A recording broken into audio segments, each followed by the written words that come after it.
মই তোমাৰ সন্তানে কৈছোঁ মা। কবি হীৰকজ্যোতি দত্ত। মোৰ জন্মদিন কেতিয়াও নাপাতা ন মা। মোৰ দেহতচোন এতিয়া তেজেই নাই।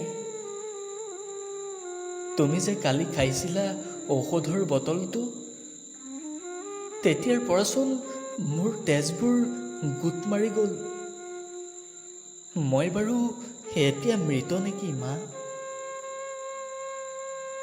বহুতো যন্ত্ৰণাৰ মাজত মাবোৰে বোলে সন্তানক জনম দিয়ে। বহুতো কষ্ট কৰি গঢ় দিয়ে এটি জীৱন। সেইবাবে হয়তো মোকো গৰ্ভৰ ভিতৰতেই নষ্ট কৰিলা। তুমি কেনেকৈ ইমান নিষ্ঠুৰ হ'ব পাৰিলা মা? কেনেকৈ হত্যা কৰিলা মৰম ভালপোৱাবোৰ?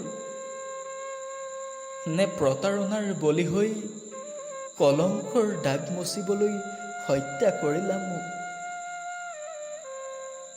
মই সঁচাকৈয়ে বৰ দুৰ্ভগীয়া মা। মোৰ জন্মদিন যেন কল্পনাৰো অতীত।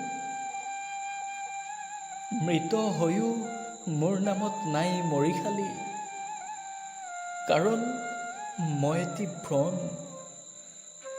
পিতৃ মাতৃয়ে হত্যা কৰা এটি গৰ্ভস্থ সন্তান। সেয়ে মোৰ জন্মদিন কেতিয়াও নাপাতা ন মা।